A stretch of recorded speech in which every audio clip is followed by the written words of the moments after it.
विचार करने वाली हूँ वो आज वैश्विक स्थिति है, लेकिन वो वैश्विक स्थिति हमारे रोज की जीवन से जुड़ी है।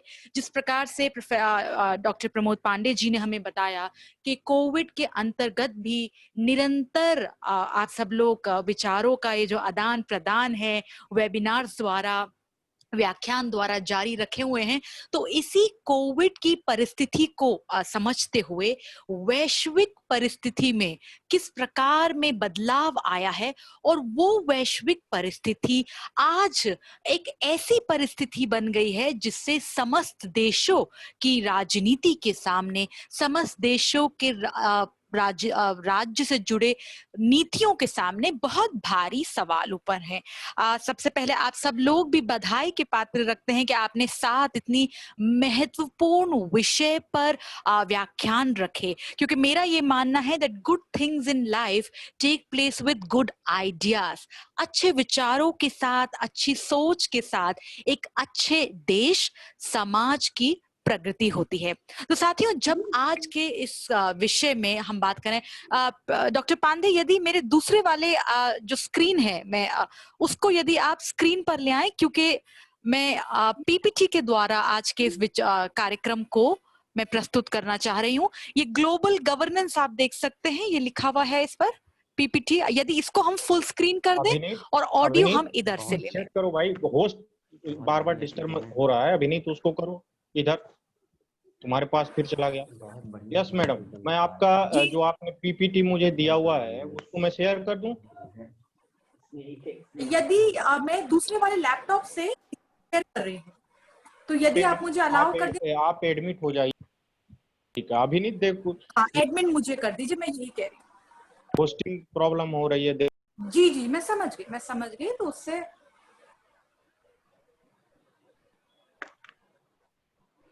जी बिल्कुल, आपने मुझे होस्ट बना दी है। साथियों, 1 मिनट का टेक्निकल ग्लिच है, क्योंकि बहुत सारी बातें हम लोग करेंगे आज इस विषय से संबंधित, और ये जो बातें हैं ये हम लोग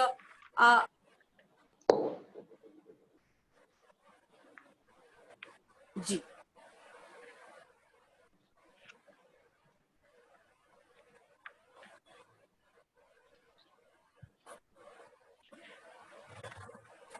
मैं नितिन बंसाली जी को देख सकती हूँ, हमारे भाई साहब। मैं उनको अपना नमस्कार प्रस्तुत करती हूँ। तो अभी अपन लोग तो दूर से ही वर्चुअली की काफी बातचीत, हमारी वार्तालाप रहती है। तो साथियों, जब आज हम वैश्विक शासन की बात कर रहे हैं, तो इस विचार को समझने के लिए हमें ये जरूरी है, क्योंकि मेरा ये मानना है कि आज जो वैश्विक गतिविधियां हैं उसने हमारे जीवन में एक बहुत भारी प्रभाव लेकर आया है, और ये प्रभाव नीतियों से तक जुड़ा हुआ है। सबसे पहले हमें समझना है कि हम वैश्विक शासन से समझते क्या है। वैश्विक शासन आज बहुआयामी है। यहाँ पर आप सरकार के साथ साथ आप को पाएंगे। यहाँ सरकार के साथ साथ आप देखेंगे किस प्रकार से विभिन्न स्तर पर आज प्रयास हो रहे हैं। तो इस बहुआयामी वैश्विक शासन में कहीं ना कहीं कोरोना महामारी के चलते हुए जो स्थापित परिभाषाएं थी उन पर बहुत बड़ा सवाल उठा है। The established definitions of global governance have been challenged by the pandemic. और यहाँ पर हमें समझने की जरूरत है कि जब किसी चीज पर सवाल उठता है तो वो एकदम से नहीं आता। तो कहने का तात्पर्य ये है कि जब हम अर्थव्यवस्था की बात करते हैं, जब हम अर्थव्यवस्था से जुड़े एक वैश्विक विषय की बात करते हैं, इन पर सवाल पहले भी थे, लेकिन इस महामारी ने एक बिल्कुल संपूर्ण रूप से इन विषय को हमारे बीच रखा है। जब हम वैश्विक विश्व को समझते हैं तो साथियों, यहाँ पर वैश्वीकरण, ग्लोबलाइजेशन एक बहुत अहम चीज है। आज आप और हम सब लोग तकनीक के द्वारा, टेक्नोलॉजी द्वारा देश के विभिन्न कोनों भाग से मिलकर वार्तालाप कर रहे हैं। आज यही तकनीक की ये देन है कि जब एक वायरस ने समस्त विश्व को रोक दिया, कहीं ना कहीं हम सब लोग जीवन को, चाहे वो हमारे संबंधी विषय हो, चाहे अर्थव्यवस्था संबंधी विषय, या किस प्रकार से अन्य जो विषय हैं, उन सबको देखते हुए आज तकनीक ने चीजों को चलाया है। और यही तकनीक, क्योंकि जो व्यक्ति और वस्तुओं का आदान प्रदान है, idea of movement of goods and services has existed. यदि मैं अपने किचन में चाय को देखूं या कढ़ाई को देखूं, ये जो ग्रेट सिल्क रूट का एक पूरा ताना बाना था, वो तो सदा से ancient history, medieval history, modern history, ideas and goods have always moved. लेकिन आज के जो आज हम आधुनिक वैश्वीकरण जिसकी हम चर्चा कर रहे हैं, वो वैश्वीकरण एक व्यापक स्तर पर बढ़ाया गया तकनीक द्वारा। It was development in technology and communications that gave the world a definition that is a global village. Village का जो विचार है वो ये है कि एक व्यक्ति दूसरे व्यक्ति से जुड़ा है। गांव का एक जो जीवन का सार होता है कि एक व्यक्ति दूसरे व्यक्ति को जानता है, पहचानता है। तो वैश्वीकरण ने भी आधुनिक समय में एक इसी वैश्विक कल्पना के साथ विश्व को आगे बढ़ा। अब तो वैश्वीकरण आगे बढ़ा, लेकिन उसके अंतर्गत हमें हमेशा यह समझना होगा कि वैश्विक शासन, अंतरराष्ट्रीय संबंध सदा ही एक प्रमुख चीज को बात करते हैं, और वो प्रमुख चीज है मेरा हित क्या है, क्योंकि मुझे अपने हित को देखना होगा। और यह जो हित होता है यही सुनिश्चित करता है कि किस प्रकार से मेरा क्या वैश्विक शासन में स्थान होगा, जिसे हम कहते हैं यथार्थवाद। जो एक विचार है कि अंतरराष्ट्रीय संबंध conflictual side of international politics दिखाता है। और इसमें हमें समझने की जरूरत है कि अंतरराष्ट्रीय राजनीति का जो धर्म है, क्योंकि धर्म जो है वो कर्म से जुड़ा हुआ है, वहां पर हमें चीजों को एक गहरे अध्ययन की जरूरत है। जब मैं यथार्थवाद की बात करती हूँ, अंतरराष्ट्रीय राजनीति में यथार्थवाद अमेरिकी पृष्ठभूमि से देखा गया है। लेकिन मेरा यह मानना है, यदि आपको यथार्थवाद समझना है तो आप कौटिल्य के सिद्धांत, आप महाभारत में निष्काम कर्म योग की जो विचार है कि हमें सदा अपने राष्ट्रीय हित को सुनिश्चित करना है, कि हमारा जो कर्म है वो ही हमारी पहचान है। और कहीं ना कहीं महामारी ने भी हमें यही बताया है कि आज हमें किस प्रकार से अपने राष्ट्रीय हित को बदलती हुई वैश्विक परिस्थिति के साथ जोड़ना है। अंतरराष्ट्रीय संबंध कहता है कि राज्य सदा, यथार्थवादी दृष्टिकोण कहता है कि वो सदा अपनी सुरक्षा के लिए ध्यान आकर्षित करते हैं। इस बात पर कहीं ना कहीं ये जो स्लाइड आपके बीच मैंने रखी थी कि किस प्रकार से जो विश्व था 24/7, 365 into 24/7, आज वो विश्व किस प्रकार से एक वायरस के चलते रुक गया है। और उस रुकाव से हमने देखा किस प्रकार से जब लॉकडाउन शुरू हुआ हमें चिड़ियों की आवाज सुनाई दी, हमने देखा कि किस प्रकार से प्रदूषण का स्तर कम हुआ है। तो एक बात तो सुनिश्चित है कि आज हमें, जब हम अपनी नई पहचान के लिए आगे जा रहे हैं, एक एरा ऑफ डिसरप्शन जिसे हम कहते हैं, एरा ऑफ डिसरप्शन से हमारा तात्पर्य है कि आज के समय में कुछ भी सुनिश्चित नहीं है। और यहाँ पर हमारे लिए अनिवार्य है कि हम देखें कि आज पैंडेमिक में बदलते हुए इस परिस्थिति में किस प्रकार से चीजों में, वस्तुओं के विचारों में बदलाव आया है। एक बात हमें ये अवश्य याद रखनी है जब हम महामारी को समझ रहे हैं, जब हम इससे जुड़े प्रश्नों को जोड़ रहे हैं, कि आज ग्लोबल और लोकल कनेक्टेड है, कि आज जो वैश्विक है वो राज्य बिल्कुल ग्रामीण स्तर से जुड़ा हुआ है, और जो ग्रामीण है उसकी भी पहचान हमारे वैश्विक स्तर पर है। जरूरत क्या है कि हमें अपनी नीति में इस विषय को सही तरीके से उल्लेख करना है।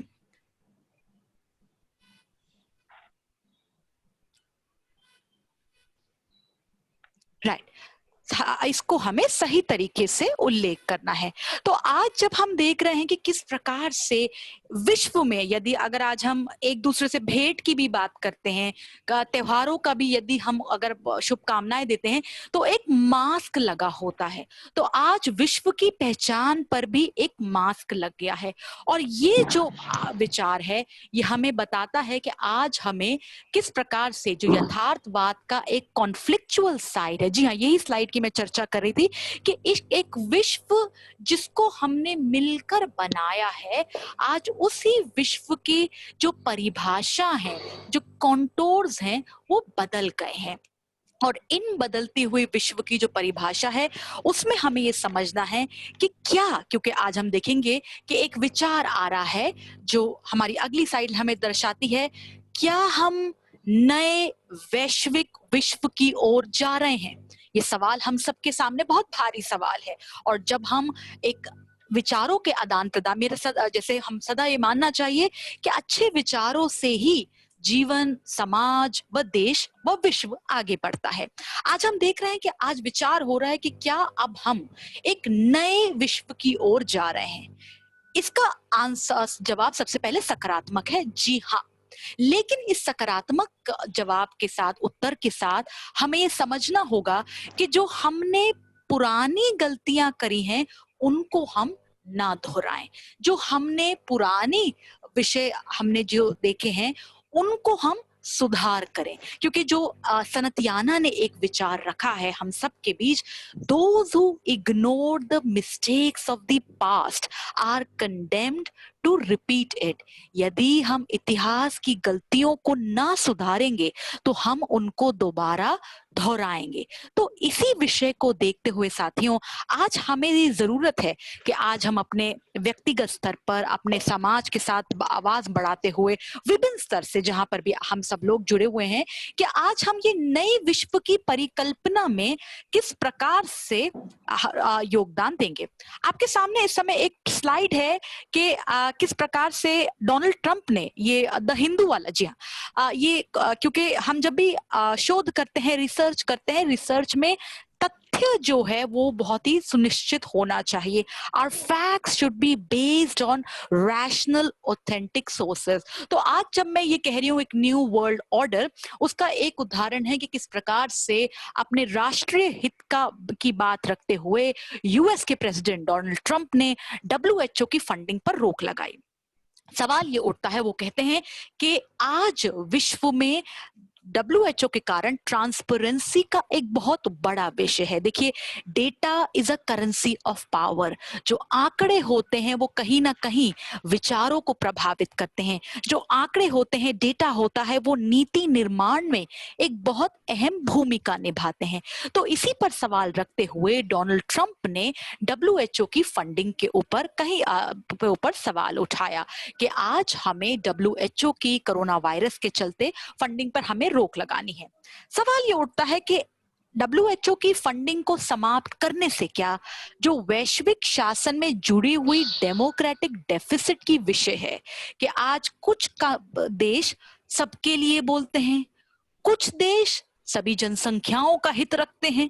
तो यही विचार आज ये हमारे सामने है कि अब जो हम नए विश्व की संकल्पना कर रहे हैं, वहां पर ट्रांसपेरेंसी और ट्रस्ट हम किस तरह स्थापित करें। आप सब लोग समाज में विभिन्न सामाजिक गतिविधियों में सक्रिय होंगे, और मैं ये बताना चाहती हूँ कि आज अंतरराष्ट्रीय राजनीति ऐसी नहीं है कि वो केवल हम दूर से देखें, वो हमारे आम जीवन को भी प्रोत्साहन देती है, आम जीवन पर भी उसका बहुत गहरा प्रभाव है। तो साथियों, हमें ये समझने की जरूरत है कि जब आज हम एक नए नीतियों के निर्माण पे बात कर रहे हैं, हर देश ने एक बहुत ही भारी स्तर पर रिफॉर्म पैकेज रखा, भारत ने भी एक रिफॉर्म पैकेज रखा।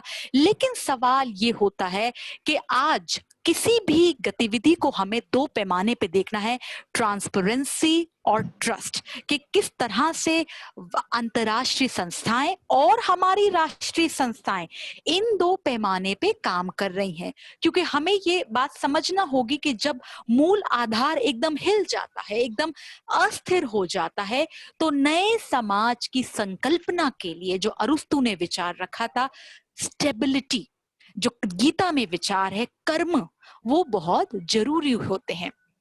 अगली स्लाइड की ओर आगे बढ़ते हुए, ये फोर्ब्स के बीच फोर्ब्स मैगजीन से मैंने एक आंकड़ा उठाया है कि आज विश्व की किस प्रकार से प्रणाली बदल गई है।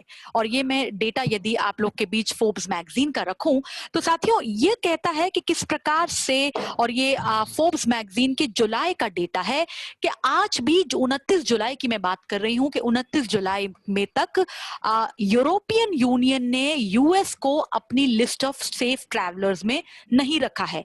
और उसके साथ साथ किस प्रकार से अन्य, इसी के साथ एक जुड़ी हुई समाचार था कि अन्य लैटिन अमेरिकन कंट्रीज ने भी कहा कि नहीं, अभी वही फोर्ब्स वाले पे रहने दीजिए, फोर्ब्स वाले पर बहुत बहुत धन्यवाद। हाँ, तो हम देख रहे हैं कि अभी भी US has been not added to EU safe travel list. और इसी से जुड़ा दूसरा तर्क भी है कि आज बहुत सारे देश अपने डेवलपमेंट मॉडल को रिविजिट कर रहे हैं, क्योंकि हमें ये सोचना है कि वैश्वीकरण ने हमें क्या दिया। ग्लोबलाइजेशन ने एक तरह हमें एक वैश्विक विश्व दिया जहां आप और मैं एक दूसरे के साथ नए अपॉर्चुनिटीज को लेकर, नए रेल्म्स को लेकर जुड़े हुए थे। हमने देखा कि किस प्रकार राज्य का क्षेत्र संकुचित होता गया। The ambit of state powers was being reduced and that was being taken over by market. हर तरह से जो हम जिसे हम कहते हैं उदारवादी तत्व, हमारी नीति को से लेकर, हमारी भाषा से लेकर, कहीं ना कहीं सब पर एक प्रभाव पड़ा कि वैश्विक विश्व चाहता था कि हमें होमोजेनस स्टैंडर्डाइज एंटिटी बने। पैंडेमिक के चलते अब ये विचार आया है कि जैसे कह रहे हैं कि why should I bear the burden of the other. आज मानवता ये सवाल पूछ रही है कि हम क्यों किसी के पीछे हानि उठाएं। और यही कारण है कि जब अब हम एक नए विश्व की संकल्पना कर रहे हैं, अगली स्लाइड की ओर जाते हुए, आज हम जानते हैं कि हम सब लोग आत्मनिर्भर भारत की बात कर रहे हैं। सबसे पहले मैं बताना चाहती हूँ कि आत्मनिर्भर भारत का जो विचार है, जो फिलोसफिकल आइडिया है, वो एमरसन, जो कि एक अमेरिकी फिलोसोफर थे, थोड़ा सा इतिहास में आपको ले जाती हूँ, अमेरिकी फिलोसोफर थे। और उन्होंने जब अमेरिका के संविधान का चयन चल रहा था, काम चल रहा था, that time he gives the idea of self-reliance as a unique American identity। यह विचार का चर्चा राष्ट्रपिता महात्मा गांधी जी ने भी किया है अपने विचारों में कि सेल्फ रिलायंस, कि हमें अपनी क्षमताओं को पहचानना है। और सबसे ज्यादा अनिवार्य जो बात है, जो आज कहीं ना कहीं मीडिया रिसर्च में भूल रही है, आत्मनिर्भर की एक सबसे संपूर्ण परिभाषा हमारी स्वर्गीय प्रधानमंत्री इंदिरा गांधी जी ने दिया था। किस प्रकार से उन्होंने भारत को ग्रीन रेवोल्यूशन के चलते कहा कि नहीं, हमें अपने ग्रामीण स्तर को, जो हमारी सच्ची पहचान है, वहां से हमें एक नई पहचान बनानी है। अब ये जो आंकड़ा है, ये जैसे आप देख रहे हैं, ये मैंने येल स्कूल से लिया है कि किस प्रकार से पैंडेमिक में अमेरिका में नहीं, वही रखिए पैंडेमिक वाला जी। तो किस प्रकार से पैंडेमिक के चलते हम देख रहे हैं कि साथियों कि आज रूरल एटीट्यूड्स बदल गए हैं गवर्नमेंट की तरफ, और इसीलिए वो कह रहे हैं कि आज हम सेल्फ रिलायंस की ओर जाएंगे। इसका एक उदाहरण हमने देखा कि जिस प्रकार से माइग्रेशन हुआ हमारे देश में भी, और उसके चलते एक सवाल उठा कि क्या शहरों ने मुझे सब कुछ दिया, या शहरों ने केवल मुझे आमदनी दी, लेकिन आमदनी से जुड़ा जो अपनापन था वो नहीं दिया। तो आज जब हम सेल्फ रिलायंस का सारे देश वैश्विक स्तर पर अगर हम कंपैरेटिव तुलना करें, और आप सब लोग क्योंकि बहुत ही सकारात्मक सामाजिक व राजनीतिक प्रक्रियाओं में आप सब लोग साथी हैं, तो इस बात को जरूर बात रखें कि आज जब हम महामारी के चलते अपनी वैश्विक व्यवस्था में अपने स्थान को खोज रहे हैं, वो स्थान आपकी पहचान से नहीं दूर हो सकता। तो जरूरी ये है कि ये जो आत्मनिर्भरता का एक बहुत ही अच्छा विचार है, आज हमें ये जो रूरल और अर्बन के बीच एक फासला रह गया था, this division between rural and the urban, that has to be blurred because the process of globalisation worked in a overpowering manner. Overpowering manner से हमारा संदर्भ है कि उसने कहीं ना कहीं लाभ तो दिए, लेकिन हानि बहुत ज्यादा दी। अगली स्लाइड की ओर जाते हुए, क्योंकि मैं थोड़ा लेख लिखती हूँ, मैं आप लोग के बीच अपना एक अगली स्लाइड की ओर जाएंगे और मैं आप लोग के बीच ये लेख अपना जो मैंने लिखा था उसकी कुछ श्रृंखला प्रस्तुत कर रही हूँ, क्योंकि अब जो सवाल है कि क्या हम वैश्वीकरण को समाप्त कर दें, बहुत भारी सवाल है कि should we just close the doors of global forces, क्या हम कहें कि नहीं हमें नहीं चाहिए कोई ग्लोबलाइजेशन। जवाब ये आता है नहीं, क्योंकि आज भी निर्भरता के काफी लाभ हैं। आज भी निर्भरता हमें कहीं ना कहीं नए तरह के एवेन्यूज देता है और इस विषय को देखते हुए परस्पर निर्भरता को विश्व का मार्गदर्शन करना चाहिए। और साथियों, इससे एक और जुड़ा हुआ तत्व है परस्पर निर्भरता से ही कि जब हम कोरोना वॉर की बात कर रहे हैं या नए प्रकार के विश्व की संकल्पना कर रहे हैं, आज वैश्विक चैलेंजेस हमारे सामने, जो एक संस्कृत का एक बहुत सुंदर श्लोक है कि जो अर्थ होता है वही पूरी प्रक्रिया को चलाता है। It's the ideas that regulate the entire process. So similarly ये कहना कि ग्लोबलाइजेशन से हानि बहुत आई तो उसको एकदम समाप्त कर दें उचित नहीं होगा, क्योंकि कहीं ना कहीं बहुतों की नौकरियां, कहीं ना कहीं इकोनॉमिक सिस्टम्स इस पर निर्भर हैं। जरूरी ये है कि इस निर्भरता को हम एक नया आयाम दें। निर्भरता का नया आयाम है पीपल ओरिएंटेड, निर्भरता का नया पैमाना है ह्यूमन ओरिएंटेड। वो नीति जो जनता के लिए हो, वो विषय जो जनता को की बात को, जनता के सम्मान को सदा आगे रखे।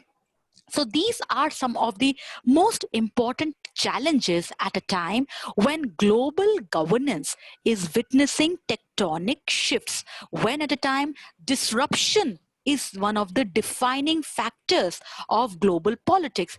At that time, we have to reimagine, we have to reinvigorate our efforts. देखिए, कुछ भी चीज, कोई भी आविष्कार, जो इनोवेशन हम करते हैं, यदि हम जनता के साथ उसके लाभ को देखकर रखें तो उसका आप आगे जाके डेफिनेटली फायदा होता है। उदाहरण के लिए, जब तकनीक का भारत में पहली बार उपयोग हुआ गया तो साथियों सवाल उठा था कि कहीं ना कहीं तकनीक से हजारों नौकरियां चली जाएंगी।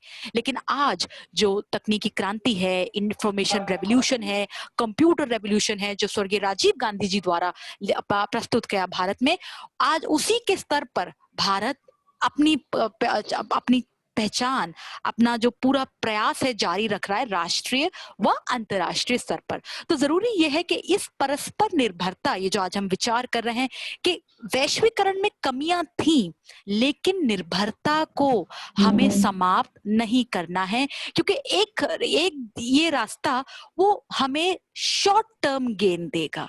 लॉन्ग टर्म गेन के लिए हमें एक पर्सपेक्टिव लाना है, interdependence in a holistic perspective with people's view.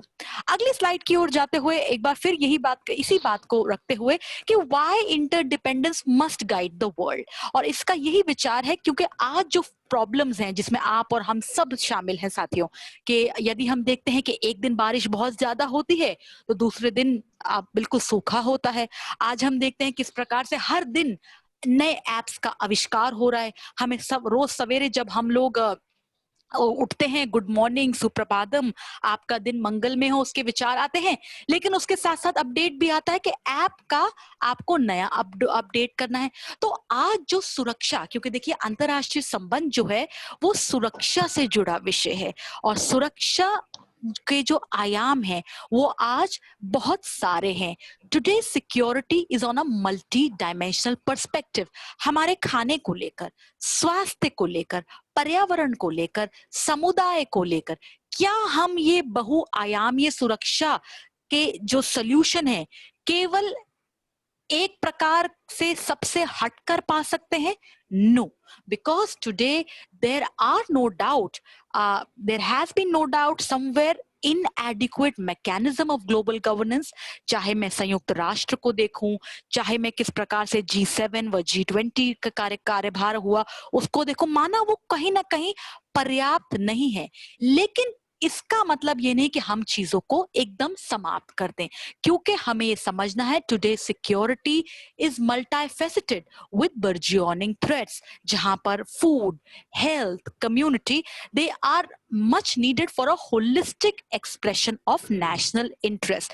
जो यथार्थवादी विचार था कि हमारा राष्ट्रीय हित केवल एक तरफिया है, आज उसमें परिवर्तन आ गया है। क्या मैं अपने आप को एक अच्छा देश कह सकता हूं यदि मेरे देश के बहुत सारी जनता के पास स्वास्थ्य के को लेकर सही एवेन्यूज नहीं है? क्या हम एक अच्छा नेशन बन सकते हैं जब तक हमारे पास खाने को लेकर पर्याप्त रूप से, क्योंकि आज हम देखें फूड सिक्योरिटी एक बहुत भारी विषय है बहुत सारे देशों के आगे। तो आज इन बाहरी परेशानियां जो हैं कि because issues of global politics are contested and this demands a much more holistic expression. This demand कि आज हम अपने जो सक्रिय प्रयास हैं वो बहुत आगे स्तर पर रखें। अगली स्लाइड की ओर आगे बढ़ते हुए अब थोड़े भारत के संदर्भ में मैं इसको बात करती हूँ। आज आपको पता है कि वैश्विक स्तर पर महामारी से पहले जो परिस्थिति थी वो थी व्यापार युद्ध की, ट्रेड वॉर की, क्योंकि आज व्यापार का जो स्तर है वो बदल गया है और वो बदलता हुआ स्तर इस ट्रेड वॉर से निर्भर करता है। और ये ट्रेड वॉर मैं इसीलिए कहती हूँ कि अंतरराष्ट्रीय राजनीति केवल यूएन तक नहीं होती है। अंतरराष्ट्रीय राजनीति साथियों ये आज हमारे आम जीवन, आम शिक्षा, आम हमारे कंप्यूटर, लैपटॉप, आम हमारे जेब से जुड़ी है। तो आज हमारे लिए जरूरी है कि जब ट्रेड वॉर के चलते पैंडेमिक उभर कर आया, क्या हम कैसी नीति अपनाएं कि आज हम एक नई दृष्टि के साथ आगे बढ़े। यहाँ पर हम देखेंगे कि किस तरह से हमारी फॉरेन पॉलिसी और हमारी आर्थिक नीति में कोऑर्डिनेशन का क्या एक अभाव है।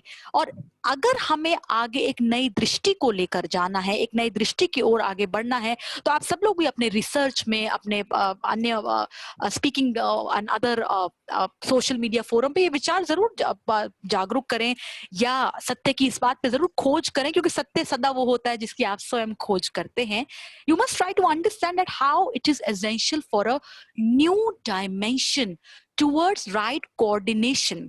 हम राष्ट्र विदेश नीति में एक बात कह रहे हैं, आर्थिक नीति में दूसरी बात कह रहे हैं, तो वो तालमेल जब तक हम नहीं बिठाएंगे, हम अपनी नई राष्ट्रीय व वैश्विक पहचान नहीं कर पाएंगे। हम एक स्तर पे कह रहे हैं कि आज हम अपने देश को व्यापार में आगे लेकर जाएंगे, एमएसएमई सेक्टर को प्रोत्साहन देंगे, unless and until this is reflected in right industrial policy, that it will not work. At one point of time there is an argument that we will be a superpower, but जब तक हम अपने औद्योगिकरण की जो नीति है जो आज एकदम समस्त रूप से बिल्कुल बदल गई है, गांव तक नहीं पहुंचाएंगे कि एक गांव, एक फैक्ट्री, एक जिला, एक यूनिट, तब तक हम संपूर्ण रूप से वैश्विक चुनौतियों को समाधान में नहीं बदल सकते।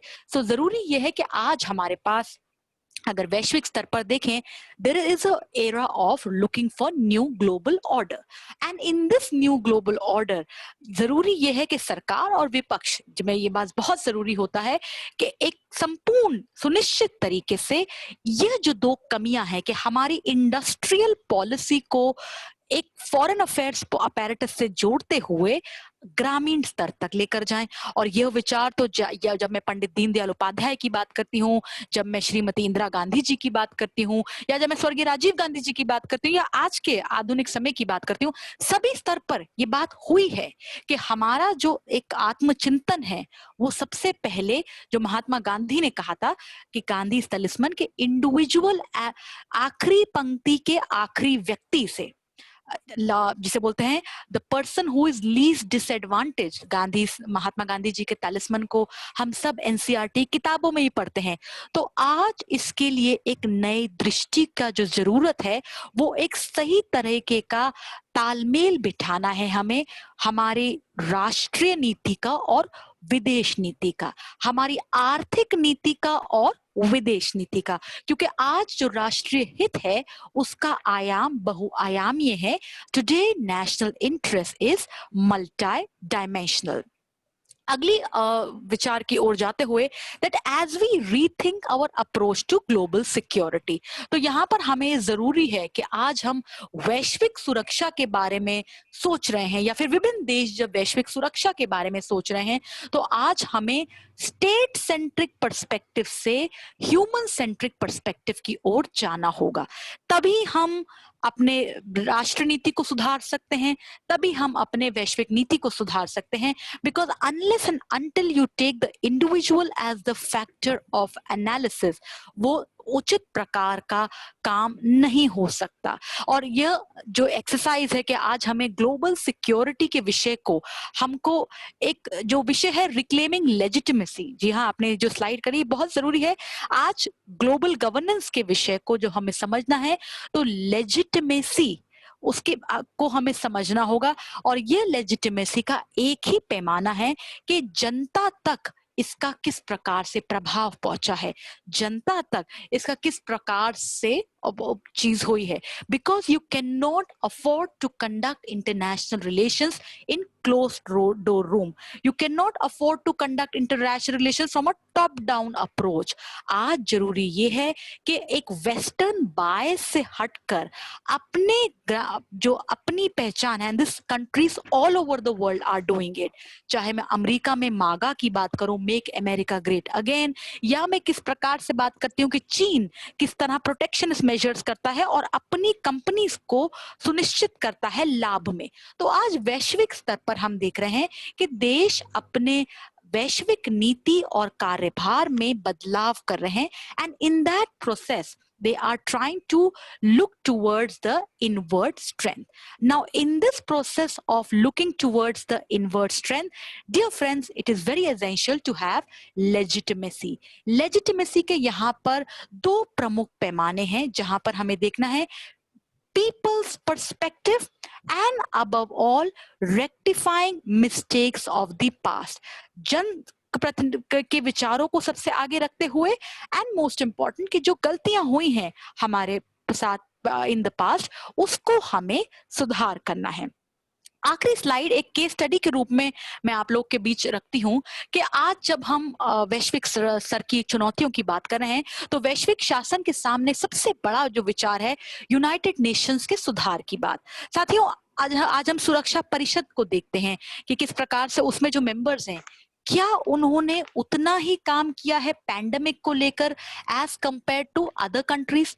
आज हम देख रहे हैं कि हर देश आर्थिक स्तर पर एकदम परेशान है, क्योंकि आज जो हेल्थ और इकोनॉमी है, जिसको हमने कहीं ना कहीं कॉम्प्लीमेंट्री नहीं देखा, आज वो हमें सवाल उठा रहा है दैट हमारी स्वास्थ्य और अर्थव्यवस्था दोनों जुड़े हुए हैं।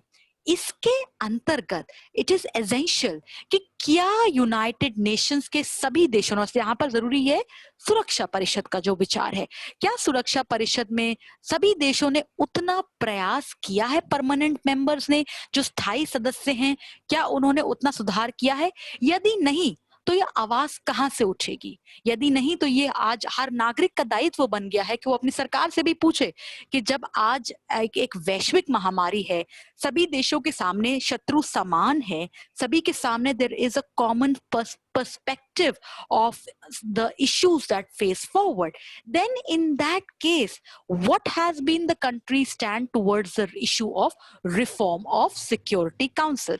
तो कहने का तात्पर्य ये है, today the global governance is witnessing tectonic shifts in the process of polity, economy, society, health, amongst others.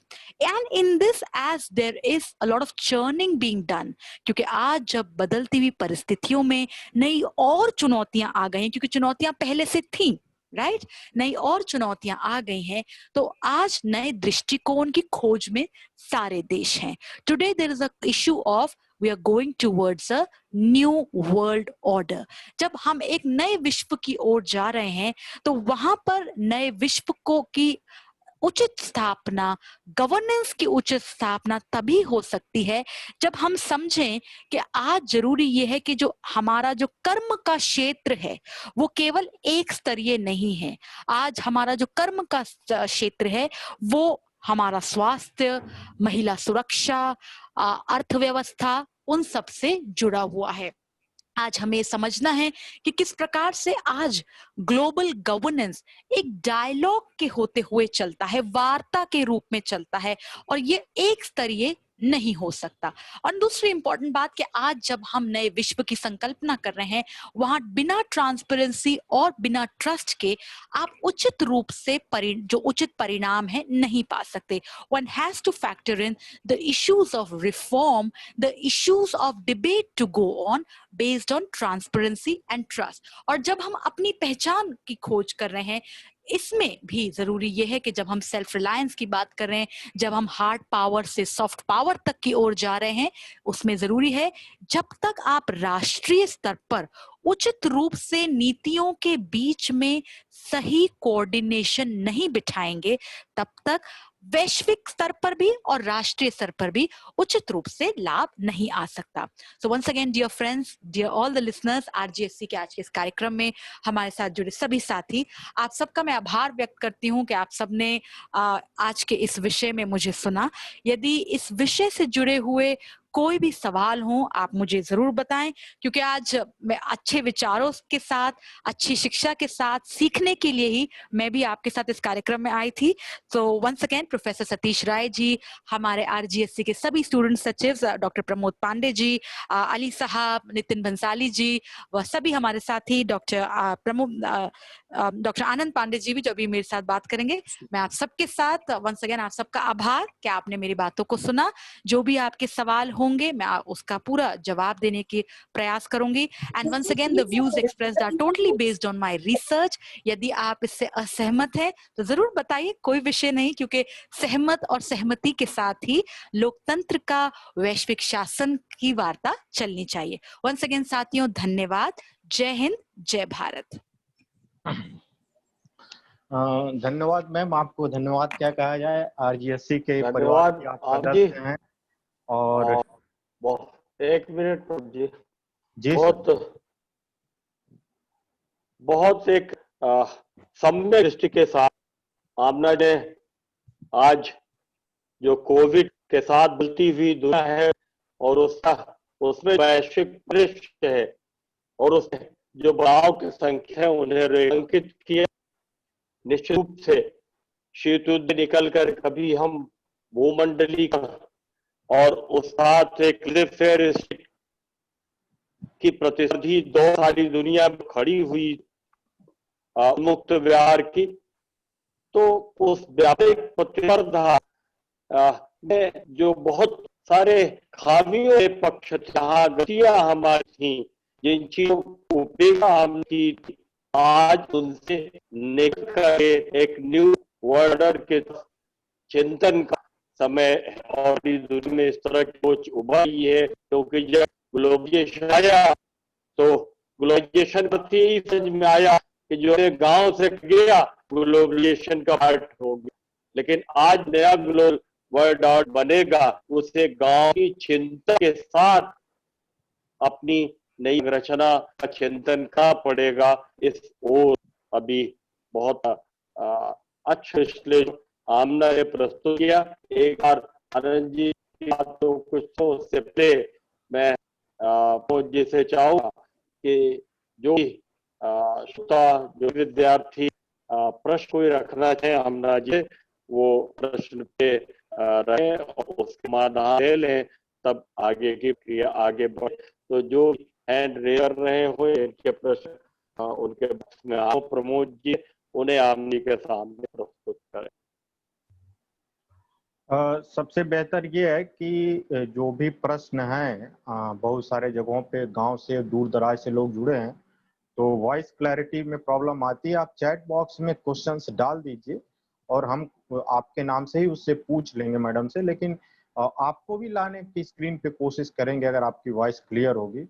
लेकिन हमारा पहले आपसे अनुरोध यही है कि आप क्वेश्चंस को चैट बॉक्स में डाल दीजिए। और देववर्धन से हमारा रिक्वेस्ट ये है कि आप पार्टिसिपेंट का फीडबैक फॉर्म डाल दीजिए ताकि वो लोग सर्टिफिकेट के लिए फॉर्म फिलअप कर पाएं, देववर्धन जी।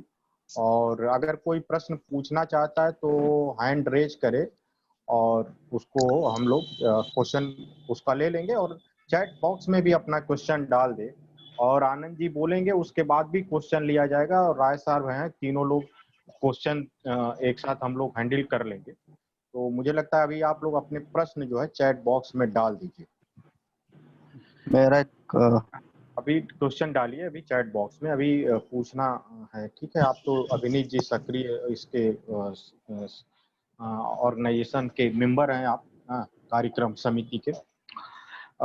मैम ने बहुत बखूबी, बहुत तरीके से, बहुत आसान और मैं कहूँ कि प्रभावी भाषा में, पहले ये था कि कहीं अंग्रेजी और हिंदी की समस्या तो नहीं आएगी, मैम ने पहले ही हमें पावर पॉइंट अपना जो है भेज दिया था। और बहुत ही छोटे से निवेदन पे मैंने मैम को फेसबुक में ही केवल मैसेज किया था कि मैम हम लोग कार्यक्रम कर रहे हैं और क्या आप वक्ता के रूप में उपलब्ध हो पाएंगी। तो मैम ने बहुत ही सहर्ष उसको खुशी खुशी स्वीकार लिया था। पहले कार्यक्रम 24 को होना था, फिर मैंने रिक्वेस्ट डाला कि मैम इस समय कार्यक्रम बहुत ज्यादा हो रहे हैं, हमारे एक साथी की तबीयत भी कुछ नासाज है। तो मैम ने कहा कोई बात नहीं, आप बाद में कर लीजिएगा।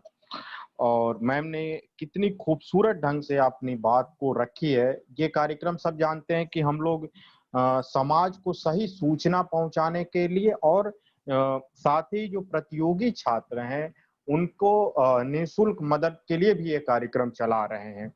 तो एक क्लासरूम की तरह के जो मैडम ने एकदम सिस्टमेटिक बातों को एक करके रखा है, तो मुझे लगता है कि आप सबको बहुत आनंद आया होगा। और मैं लगातार देख रहा था कि उतने पार्टिसिपेंट की पार्टिसिपेशन कंटिन्यू बनी हुई थी। मैम ने एक बात जो रेज की कि आज विश्व गांव पर, अगर हम पूरे वर्ल्ड को एक विलेज के रूप में कंसीडर करते हैं, तो जैसे मास्क लग गया हो, इस कोरोना ने उसके ऊपर पूरी दुनिया पे एक जाब लगा दिया है ना। और मैंने बताया कि आप अपनी गलतियों को दोबारा न करें। ये विचार तो कौटिल्य से ही आता है, वहां से शुरू हो जाता है।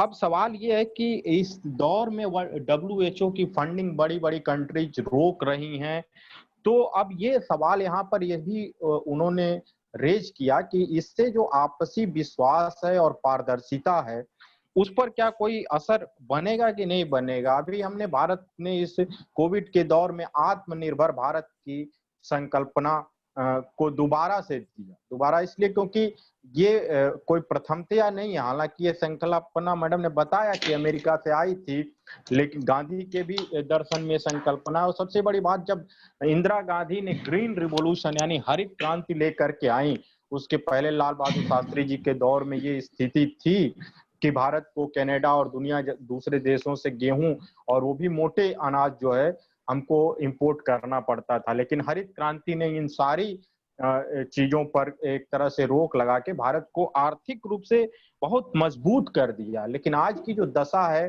जिसका मैडम ने जिक्र किया कि किस तरह से हमारी आर्थिक नीति और विदेश नीति, इन दोनों में एक रूपता नहीं नजर आ रही है और उसका हमें खामियाजा भुगतना पड़ता है। शहर और गांव का भी उन्होंने जिक्र किया। आपने देखा कि कोविड के दौर में सारे लोग कहाँ भाग के जाना चाहते थे, सब गांव गए, शहरों में नौकरी गई। गांव में कौन सी नौकरी रखी हुई है, लेकिन गांव की जो हमारी सामाजिक व्यवस्था है उस पे लोगों को यकीन है कि वहां पर हम सरवाइव करते हैं। वहां पे तमाम तरह का फ्यूडलिज्म होने के बाद भी कोई व्यक्ति खाने बगैर नहीं मरता है और अंततः फिर भारत को गांवों की तरफ ही पलटना पड़ा। अब सवाल ये उठता है कि जो 90 हम लोग शुरू हुआ था, क्या उसको बंद कर दिया जाए। मैडम ने कहा कि नहीं, इसको बंद करने की जरूरत नहीं है। लेकिन मैं यहाँ पर ये चीज रेस करना चाहूंगा कि आज पूरी दुनिया में, चाहे अमेरिका हो या जापान हो या रूस हो या भारत हो, अगर आप यहाँ के शासकों को देखें तो सब राइट विंग से ताल्लुकात रखते हैं। और हर देश में ये मांग उठ रही है कि हम स्थानीयता का मांग और वहाँ का जो बहुसंख्यक समुदाय है उसको क्या कहते हैं, बूस्ट करने की बात हो रही है। लेकिन मजेदार बात देखिए, हमें सोनिया गांधी प्राइम मिनिस्टर के रूप में एक्सेप्ट नहीं है, लेकिन कमला हैरिस जब वहां पर वाइस प्रेसिडेंट की उम्मीदवार बनती है तो किसी पार्टी, किसी आम आदमी के जुबान से यह बात नहीं आती है कि यह गलत है। तो आप कैसे ये उम्मीद करते हैं कि आप इस दौर में ये दोनों चीज एक साथ लेकर के एक साथ आप चल पाएंगे। मैडम ने कहा टेक्टोनिक शिफ्ट, ये हम लोग ज्योग्राफी में और साइंस में ये बहुत हम लोगों के लिए कॉमन वर्ड है। टेक्टोनिक शिफ्ट का मतलब तब होता है जब एनर्जी बहुत ज्यादा एक्युमुलेट हो जाती है कहीं पे और फिर वहां से चीजें मूव करती हैं उसके फोर्स से। जो भूकंप वगैरह आते हैं वो टेक्टोनिक शिफ्ट का ही कारण से होता है ऐसा। तो इस कोविड ने इन्होंने बताया कि जितने भी सेक्टर हो सकते हैं, इकोनॉमिक, सोशल या फॉरेन में, सब जगह एक टेक्टोनिक शिफ्ट की व्यवस्था को एक तरह से इसने जो है आगमन, उसका दरवाजा खोला है। अब दुनिया दूसरे तरफ शिफ्ट करने जा रही है। मैं अपने भूतपूर्व राष्ट्रीय विद्यार्थी सचिव डॉक्टर आनंद पांडे जी, जो इस वक्त नेशनल डिफेंस एकेडमी पुणे में असिस्टेंट प्रोफेसर हैं, उनको हम आमंत्रित करते हैं। अभिनीत, उनको अनम्यूट कर दीजिए, आप अपनी बात करें और फिर उसके बाद हम लोग क्वेश्चंस लेंगे, साथ में क्वेश्चन ले लेंगे। आप सबके क्वेश्चंस का स्वागत है, ठीक है। और देववर्धन, आप राय सर के व्हाट्सएप में आप मैडम का और आनंद सर का सर्टिफिकेट भी ड्रॉप कर दीजिए राय सर के व्हाट्सएप में। भी सिलेक्ट कर लीजिए जी, डॉक्टर आनंद सर। धन्यवाद प्रमोद जी। आदरणीय सतीश राय जी, डॉक्टर आमना मिर्जा जी और हमारे तमाम प्रोफेसर बंधु और छात्र सचिव लोग, बहुत दिनों बाद इस मंच पर फिर से आया हूं और इसके लिए डॉक्टर पांडे और प्रोफेसर राय सर का बड़ा आभार है मेरी तरफ से कि इस संगठन को, जिसमें बहुत लंबे समय तक हम लोगों ने बहुत काम किया और शुरुआती जो आइडियाज थे और जो भागदौड़ थी उसमें भी काफी काम किया हम लोगों ने। और अब ये देख के अच्छा लग रहा है कि जो एक आइडिया था स्टडी सर्कल का, एक क्लासरूम जैसा बना करके छात्रों और छात्रों और अध्यापकों को एक साथ रखने का, वो आइडिया दुर्भाग्य से मतलब पेंडेमिक के समय ये टेक्नोलॉजी ने मुहैया करा दिया कि बहुत सारे लोग एक साथ बैठ करके बोल सकते हैं और बहुत सारे लोग सुन सकते हैं। एक क्लासरूम का आइडिया है और मुझे लगता है कि पेंडेमिक के दौरान के बाद भी इस आइडिया को आरजीएससी अपने साथ रखे। ये जो प्लेटफॉर्म है, इससे एक साथ बहुत सारे लोगों को जोड़ा जा सकता है और इसे जहां पे भी फिजिकली संभव ना हो, यहाँ इस माध्यम का इस्तेमाल किया जा सकता है और करना चाहिए। इसके अलावा जो विषय है बड़ा ही अच्छा है। और आपकी आनंद जी सर, आवाज नहीं आ रही है? आ रही सर को नहीं मिल रही होगी, आ रही है, क्लियर है। अच्छा, क्लियर है ना? बिल्कुल बिल्कुल। तो जो ये राय सर क्या कुछ थोड़ी सी प्रॉब्लम है, वो बोल रहे थे तब भी। जो ये विषय रखा आपने, ये बहुत ही रेलेवेंट विषय है और बहुत ही अच्छा विषय है, क्योंकि ये इसलिए भी महत्वपूर्ण है कि जहां हम लोग एक तरह का अंध राष्ट्रवाद में फंसे हुए हैं और जहां राष्ट्र के दायरे में अपने ही लोग नहीं आ रहे हैं, माने कि राष्ट्र जो है वो मेजॉरिटेरियन कम्युनिटी का एक अघोषित वर्चस्व का प्लेटफॉर्म हो गया है। वहां पर अगर आप वैश्विक गवर्नेंस की बात कर रहे हैं, ग्लोबल गवर्नेंस की बात कर रहे हैं, तो इससे तो ये बड़ी सुंदर बात ये लगती है कि जिसका यकीन दिलाया जा रहा है लगातार कि अलग अलग कम्युनिटीज के लोग एक साथ बैठ नहीं सकते, एक साथ रह नहीं सकते।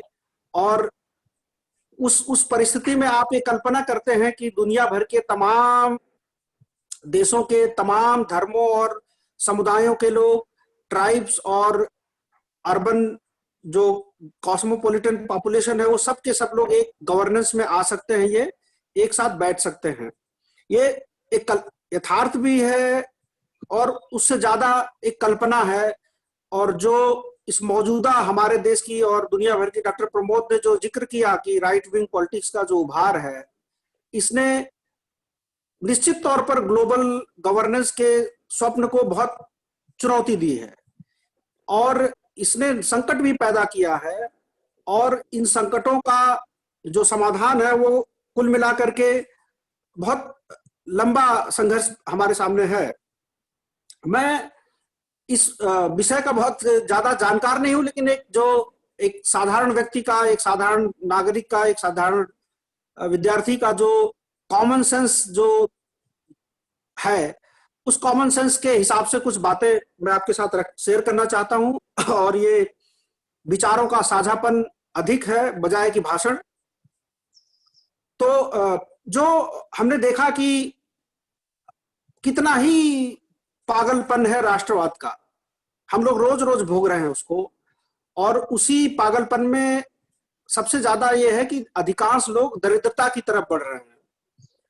और एक दरिद्रता के बाद की स्थिति ये होगी कि लॉ एंड ऑर्डर की समस्या पैदा होगी, और पूरी तरह से फिर आप एक डिजाइन्ड सोसाइटी में आप प्रवेश कर जाएंगे, जहां पे आप सीरिया, अफगानिस्तान, सोमालिया की स्थिति में जा सकते हैं। अब ये सवाल ये है कि क्या ये जो हमारा भारतीय जो राजनीतिक समय है, क्या इसमें कोई ग्लोबल रोल नहीं है? क्या इसमें कोई वैश्विक शक्तियां नहीं शामिल हैं?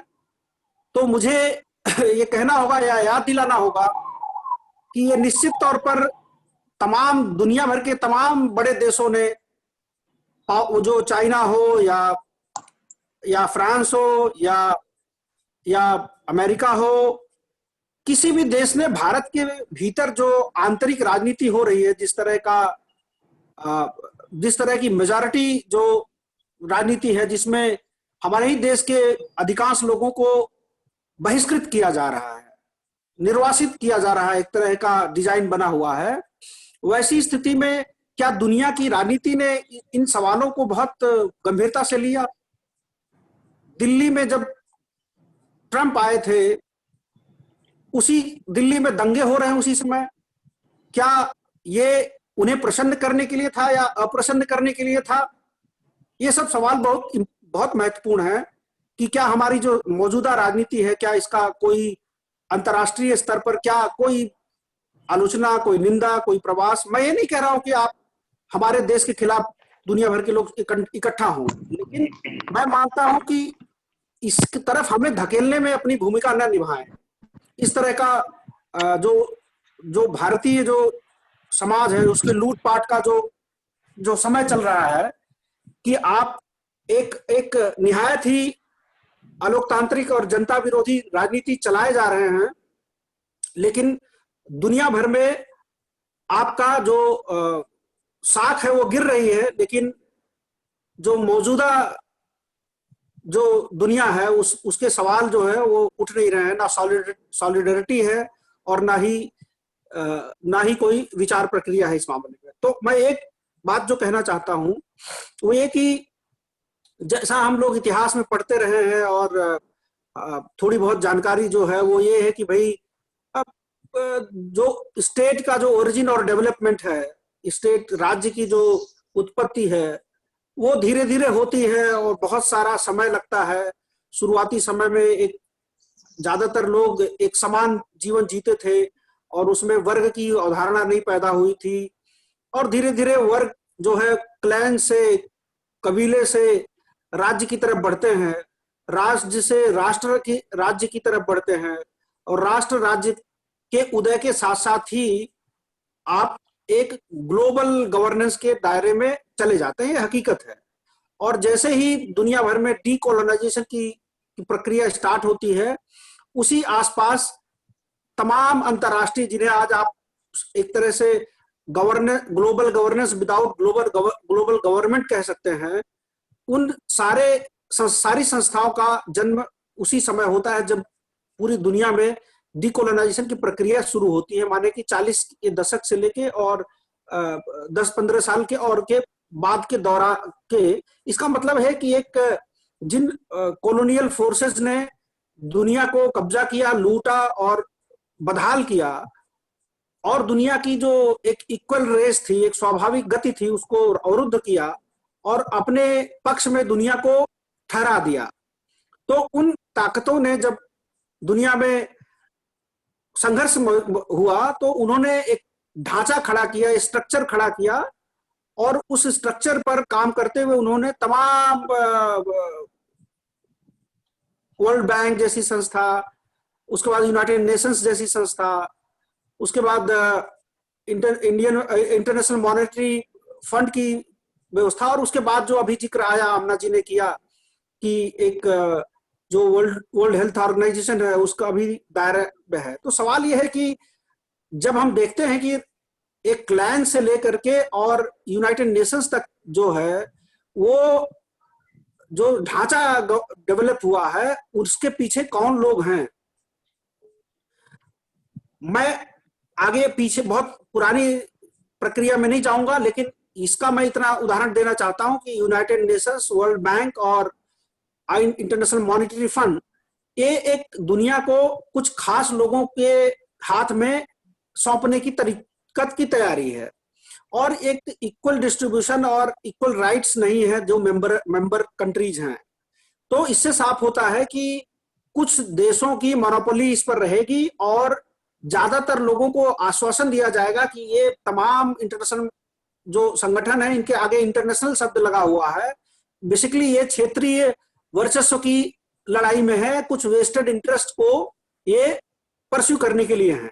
और ये जो भी हमारी रोजमर्रा की राजनीति को देखता है, हमारी जो कंटेम्पोररी जो पॉलिटिक्स को देखता है, थोड़ा पीछे जाता है और उसके बाद ये पता चल जाता है कि ये सब कुछ जो ढांचा है वो बेसिकली किसी भी बेहतर दुनिया की कल्पना के लिए बिल्कुल ही अपर्याप्त और अपूर्ण है। और इस अपूर्णता का कारण ये नहीं है कि ये कल्पना गलत है कि कोई अंतर्राष्ट्रीय सरकार हो सकती है, गवर्नमेंट हो सकती है, बल्कि इसके विकास में ही त्रुटि है, इसकी घोषणा में ही समस्या है। और ये जो चालाकी है, इसमें धूर्तता है, इसके पीछे छुपी हुई बहुत सारी चीजें हैं जिनको लोग नहीं जानते हैं। तो अब ये आप देखेंगे कि जो राष्ट्र राज्य का उदय है, गवर्नेंस का जो समय है, उसको थोड़ा सा एक जो गांधी जी का जो विचार था कि एक तरह का एनार्किज्म की बात वो करते थे, अराजकतावाद की बात करते थे। और अराजकतावाद जो है वो ये माना जाता था कि भाई अधिकांशतः आप गवर्नेंस जो शब्द है ये कुछ ज्यादा ही प्रॉब्लमेटिक शब्द है, क्योंकि आप गवर्नेंस के नाम पर कर क्या रहे हैं। गवर्नेंस के नाम पर आप स्वास्थ्य की, शिक्षा की, रोजगार की, इक्वलिटी की, भाईचारे की और ह्यूमन टू ह्यूमन कांटेक्ट की आप रोक लगा रहे हैं, उसको कुछ कर नहीं रहे हैं। और दूसरी तरफ भयानक आर्थिक दोहन हो रहा है गरीब देशों का, भयानक आर्थिक समस्याएं पैदा की जा रही हैं, युद्ध लड़ाया जा रहा है, नेटो वार करेगा और वर्ल्ड हेल्थ ऑर्गेनाइजेशन या यूनाइटेड नेशंस वहां पे कुछ पीस के मिशन भेजेंगे, फिर वो जो है वो मतलब नकली जो है हाथ पांव मुहैया कराएंगे, कैंप लगाएंगे और ये दिखाएंगे कि बहुत मानवीय है वो लोग, जबकि एक ऑर्गन लड़ाई करवाने में लगा हुआ है, दूसरा ऑर्गन जो है स्वास्थ्य और शिविर, शांति शिविर कर रहा है। ये एक सेंस में मुझे लगता है कि एक डिजाइन है जिसकी अपने आप में समस्या है। और अब अगर आप देखेंगे कि जो राज्य की जो अवधारणा है, वो राज्य की अवधारणा अपने आप में इस तरह से है कि जब आप देखते हैं कि इसने खुद ही, राज्य जो है खुद ही गैर बराबरी, खुद ही अन्याय, खुद ही शोषण को बहुत लिस्टिमाइज करता है, और उस प्रक्रिया से हम लोग जूझ नहीं पाए, अभी भी लड़ते हैं और हार जाते हैं। तो दुनिया भर में जो राज्य की जो अवधारणा है, जो राज्य की उत्पत्ति है, उसमें जो ताकत का रोल है, जो दबंगई का रोल है और जो उसमें सरप्लस की चोरी का जो मोटिव है, वो असल में अभी भी है। और वो क्लैन से लेकर यूनाइटेड नेशंस तक ये दिखता है कि इसमें कौन लोग इस तरह की गवर्नमेंट स्थापित करना चाहते हैं, किन लोगों को राज्य की स्थापना में इंटरेस्ट है, किन लोगों को पुलिस मिलिट्री स्टेट में इंटरेस्ट है, किन लोगों को ग्लोबल ऑर्गेनाइजेशंस में इंटरेस्ट है। आपको किसी से छुपा हुआ नहीं है कि जिन 5-6 वेस्टर्न यूरोप के कॉलोनाइजर्स थे, उन्हीं सारे लोगों ने अपने संगठन बना लिए, उन्हीं की भाषा अंग्रेजी, उन्हीं की भाषा स्पेनिश, उन्हीं की भाषा फ्रेंच, उन्हीं की भाषा ये यूनाइटेड नेशंस की भाषा हो गई। और बड़ी बड़ी भाषाएं, लोग, बड़े बड़े लोग छूट गए, उन्हीं 4-5 लोगों को वीटो मिल गया, उन्हीं 4-5 लोगों का उससे संबंध बन गया, उन्हीं 5-6 कंट्रीज के व्यापार को बढ़ाने के लिए IMF और वर्ल्ड ट्रेड ऑर्गेनाइजेशन और वर्ल्ड बैंक, इन लोगों ने नीतियां बनाई, तो ये सब कुछ सबको सामने दिखता है। तो इसलिए मैं ये कहना चाहता हूं कि असल में जो ग्लोबल गवर्नेंस की जो कल्पना है, वो गवर्नेंस शब्द की अगर एनार्किक एक्सप्लेनेशन किया जाए तो अपने आप में एक प्रॉब्लमेटिक चीज है। खास तौर पे इसलिए है क्योंकि, इसलिए नहीं मैं कह रहा हूं कि वो रियलिस्टिक है, बल्कि मैं ये कह रहा हूं कि यथार्थ की कल्पना या एक स्वप्नदर्शी कल्पना वो नहीं है। क्यों? क्योंकि वो स्टेट हो, क्लैन हो, उसके बाद की सारी चीजें एक हायरार्कियल और लोगों को गवर्न करने की और उनके आर्थिक जो जो महत्व है, उनके जो आर्थिक स्वायत्तता उसको खत्म करने की कोशिशों के रूप में दिख रही हैं, ये हमें मानना होगा। और ये कोइंसिडेंस नहीं है कि यूनाइटेड नेशंस पहले वर्ल्ड बैंक बनता है ना? ये, और इसके बाद की ये सारे जो लूटे हुए धन है उसमें लगाए जाते हैं और फिर से 70-80 के दशक में दुनिया भर के राष्ट्र राज्यों को डंडे की का दिखा करके, डर दिखा के, तमाम कंडीशंस रख करके, और उन सारे वापस आप ही का धन जो लूटा गया था वो वहां से वापस आता है और ज्यादा प्रॉफिट कमाने के लिए आपके ही देश में लगा दिया जाता है। ये सब चीजें थोड़ी प्रॉब्लमेटिक हैं और इससे ये जो आइडिया समझ में आता है कि भैया ये जो वर्ल्ड ऑर्गेनाइजेशन है, ये सारी जो गवर्नेंस का जो मौजूदा कल्पना है, मैं ये बोल रहा हूँ कि मौजूदा जो कल्पना है वो कल्पना प्रॉब्लमेटिक है, उसको रिविजिट करने की जरूरत है और उसको क्रिटिकल होने की जरूरत है। और मैं कहना चाहता हूं कि इसका मतलब ये नहीं है कि मनुष्य का एक मनुष्य से संबंध जो है वो नहीं है, क्योंकि जो वसुधैव कुटुंबकम है और इस तरह की तमाम चीजें जो मनुष्यता से आदमी जुड़ता है, विश्व का कल्याण हो, प्राणियों में सद्भावना हो, ये बातें हर मनुष्य का, हर सच्चा मनुष्य ये बात कहता है, हर सच्चा मनुष्य ये सोचता है कि संसार में कोई इंसान, कोई प्राणी कष्ट ना उठाए, कोई दुख ना उठाए। ये मनुष्य की शुभेच्छा है, ये मनुष्य की कल्पना है, मनुष्य का स्वप्न है। लेकिन सवाल यह है कि जिन लोगों ने राष्ट्र राज्य को बढ़ाया, जिन ताकतों की वजह से राष्ट्र राज्य की तरक्की हुई, विकसित होता गया, वो उन्हीं से तो आपका संघर्ष है, उन्हीं से तो लड़ाई है आपकी। तो जो लोग अपनी मातृभूमि से जुड़े रहे, अपने मदरलैंड का आइडिया रखे रहे, और उन्हीं लोगों ने ग्लोबलाइजेशन को नारा लगाया। पूरी दुनिया में जिन लोगों ने, यूरोपीय लोगों ने लूटा, और उन सारे लोगों ने वापस जाकर के अपने ही देश में बस गए, अपने ही देश को बेहतर किया, अपने ही। तो एक तरफ तो आप मातृभूमि से चिपटे रहे और दूसरी तरफ पूरे ग्लोब को आपने मातृभूमि माना ही नहीं, धरती माना ही नहीं। ये एक प्रॉब्लम है। और मैं मानता हूं कि जो इसी के पैरेलल जो जनता की कल्पना है, जो आर्टिस्ट की कल्पना है, जो साधारण मनुष्य की कल्पना है, उसकी कल्पना में वास्तव में जो दुनिया की मनुष्यता है, उसके लिए संवेदना है, उसके लिए स्वप्न है, उसमें कोई छलावा नहीं है। तो मैं ये मानता हूं कि जो भी, अब इसका कुछ किया नहीं जा सकता है। राष्ट्र राज्य की हैसियत आज है, आगे भी रहेगी, यूनाइटेड नेशंस के रूप में उसकी ताकत है, आगे भी रहेगी।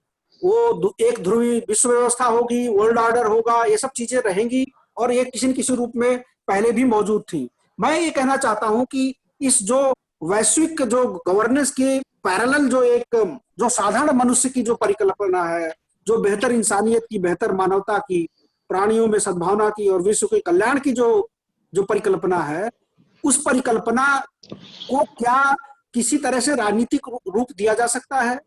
क्या उसको उसके सहारे एक जनमत दुनिया भर में तैयार किया जा सकता है?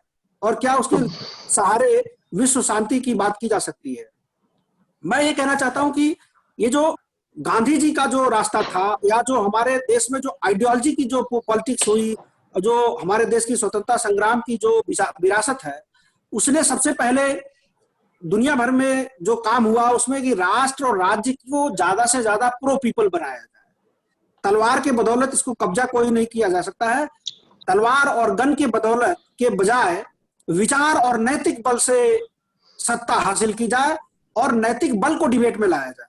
आपको याद ही है कि जब एक तरह से गांधी जी और जो ये लोग लड़ाई लड़ रहे थे नैतिकता के आधार पर, सत्याग्रह के आधार पर, सत्य के आधार पर जो लड़ाई लड़ रहे थे, जो नैतिक बल वो पैदा कर रहे थे आम आदमी में, उस नैतिक बल की जो ताकत थी वो आपको पता है कि तमाम रियासतों में बहुत सारे लोग थे, राजा रजवाड़े थे, सब लोग हाशिए पे चले गए।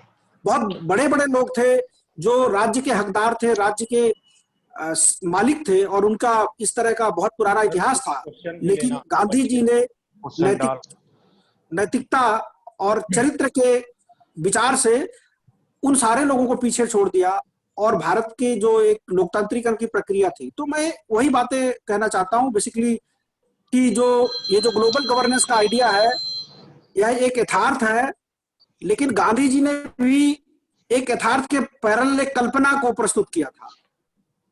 उसी आनंद तरह सर से ग्लोबल, कुछ हाँ आनंद सर आवाज मिल रही है? कुछ लोग सवाल भी कर रहे हैं टाइमिंग का, मतलब वो सवाल हाँ हैं ठीक है, उनके, वो भी पूछेंगे। ठीक है। तो अभी मैं अपनी बात तो समाप्त समराइज करता करिए। हूं। हाँ। और हाँ, नहीं, समराइज धन्यवाद। कर ली, उसको नहीं समराइज ठीक कर है, ली। ठीक है। मुझे बस यही कहना था कि भाई जो ग्लोबल गवर्नेंस है वो एक रियलिटी है, उसमें बहुत सारा कुछ हो रहा है, उसमें बहुत सारी अच्छी चीजें भी हो रही हैं, लेकिन अंततः जो है वो एनार्किक, जो गांधी जी का जो दृष्टिकोण था, वो उस दृष्टिकोण से ये सारी चीजें प्रॉब्लमेटिक है, चाहे राष्ट्र राज्य हो, चाहे जो कुछ भी हो। अब सवाल है कि आप इन सारी चीजों को तोड़ तो नहीं सकते, तो उसके उसके पैरेलल जो है, उसके उसके समानांतर जो वो जो साधारण मनुष्य की जो कल्पना है, विश्व की कल्पना है, और जो मानवता की कल्पना है, उसका भी कोई सत्याग्रह हो, उसका भी कोई नैतिक आधार तैयार किया जाए, उस डिबेट को भी सामने लाया जाए। सिवाय इसके कि बहुत ही पेशेवर और टेक्निकल धर्म में ढंग से जो फॉरेन पॉलिसी या वर्ल्ड पॉलिटिक्स पर बात करने वाले लोग हैं, इन ढंग से बात की जाए, या रियलिस्टिक पॉलिटिक्स की, ग्लोबल पॉलिटिक्स की बात की जाए, वर्ल्ड ऑर्डर की बात की जाए। तो मेरा वही कहना है कि एक नैतिक बल जो है वो तैयार किया जाए, और ग्लोबल जो गवर्नेंस का जो आइडिया है उसे अधिक से अधिक मानवीकृत, और अधिक से अधिक समतापूर्ण, और अधिक से अधिक जो है वो मानवाधिकार संपन्न बनाया जाए। यही मैं समझता हूं कि मैं कहना चाहता हूं। धन्यवाद। बहुत बहुत धन्यवाद सर। जैसा कि कार्यक्रम का हम लोगों का स्ट्रक्चर रहता है कि एक मुक्त वक्ता और एक साथ में अतिथि भी हमारे कार्यक्रम में शामिल होते हैं उस विषय पे। तो आनंद सर से बहुत ही कम समय, मतलब कल ही बात हुई कि सर इसमें आप शामिल हो जाइए अतिथि के रूप में। आनंद सर का तो वैसे मुझे लगता है एनडीए में हिंदी लिटरेचर पढ़ाते हैं। आने वाले दिनों में सर हम लोग कबीर पे भी प्रोग्राम करने वाले हैं, तो उसमें भी हम लोग चाहेंगे कि आप शामिल हों और अपने वक्तव्य से सभी छात्रों को और तमाम श्रोताओं को जो है लाभ बिल्कुल प्रदान बिल्कुल। करें। अब अगर किसी का प्रश्न हो तो एक एक करके ले लिया जाए। मुझे लग रहा है अंकित कुछ पूछना चाहते हैं, तो अनम्यूट कर लें। अंकित छत्तीसगढ़ से। प्रमोद जी, एक रवि जी का सवाल है। रवि रंजन जी बिल्कुल बिल्कुल बिल्कुल गया से हैं, यदि आप बिल्कुल। आज्ञा दें तो मैं वो सवाल ले नहीं लूं। नहीं, आपका पूरा वो है, वो तो हम लोग अधिकार है रवि आप। रंजन जी का एक बहुत ही अच्छा सवाल है कि क्या कोविड ने कोई ऑल्टरनेटिव सोल्यूशन दिया है अर्थव्यवस्था का। और रवि जी, इसका उल्लेख अभी डॉक्टर आनंद जी ने भी किया है कि आज हमें जो हमारी एक रियलिस्ट ओरिएंटेड ग्लोबल पॉलिटिक्स है, वैश्विक व्यवस्था है, और ये वैश्विक व्यवस्था व्यापार के जरिए हमारी अर्थव्यवस्था से जुड़ी है। आज हमें यहाँ पर सुधार लेकर आना है, और सुधार का एक ही पैमाना होगा, पीपल ओरिएंटेड। एक थोड़ा दार्शनिक बात में यदि यहाँ पर रखूं, हम जब भी राजनीति की बात करते हैं तो कहा जाता है कि राजनीति में हमें सिर्फ सत्ता को देखना है, हमें विचार को नहीं देखना। और जब आज हम देख रहे हैं किस प्रकार से आप सभी साथी महात्मा गांधी जी को समर्पित कर रहे हैं पूरा व्याख्यान, the entire world also is celebrating 150 years of the Mahatma Gandhi ji वो पहले व्यक्ति थे जिन्होंने स्पिरिचुअलाइजेशन ऑफ पॉलिटिक्स की बात करी। राजनीति को जनता से जोड़ने के लिए उन्होंने किस प्रकार से बात करी कि आज हमें अच्छे विचारों को, अच्छे धर्म को, अच्छे कर्म को साथ लेकर के इंटीग्रेटेड नेचर ऑफ थिंग्स के रूप में रखते हुए आगे बढ़ना है। तो रवि रंजन जी, इसी से जुड़ा है ये विचार के when we are trying to look for solutions in a world, because today the world is defined by disruption. आप अगर इस पे थोड़ा सा गूगल पे कभी थोड़ा सा सर्च करें, डिसरप्शन वो है कि आज हमारी अंतरराष्ट्रीय और वैश्विक इंडस्ट्रियल मॉडल समय के साथ बदल रहे हैं, समय के साथ नए आयाम आ रहे हैं। लेकिन जब तक ये आयाम आम जनता को लाभ नहीं पहुंचाएंगे, जब तक इन आयाम में आम जनता के जीवन में सुधार नहीं आएगा, तब तक कोई भी अर्थव्यवस्था का मॉडल संपूर्ण रूप से सफल नहीं हो पाएगा। The only alternative model for development in future has to be people oriented. इसी से जुड़ा एक दूसरा सवाल जो कि मैं चैट बॉक्स में देख रही हूँ कि क्या वैश्वीकरण का प्रभाव रहेगा, वैश्विक व्यवस्था का प्रभाव रहेगा शिक्षा को लेकर।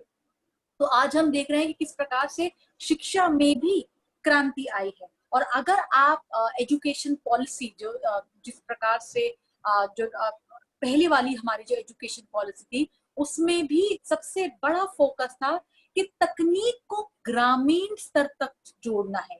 New centres connected to each other, new learning premises connected to each other via technological revolution. तो आज हमारे लिए ये वैश्विक स्तर पे भी देखना है कि आज जैसे अगर हम WTO में गैट्स की संधि है जहां पर हम एजुकेशन को लेकर विचार करते हैं, और डिबेट ये होता है कि आज जो निजीकरण हो रहा है क्या वो उस गैट से जुड़ी संधि के तहत हो रहा है, क्योंकि हमने उसको साइन तो करा, लेकिन जो शिक्षा है वो एक कॉन्करेंट क्षेत्र है जहां पर सरकार को, केंद्र सरकार को राज्य सरकार की बात को भी मान्यता देनी पड़ेगी। तो ऐसी परिस्थिति को देखते हुए आज हमें ये विचार रखना होगा कि any policy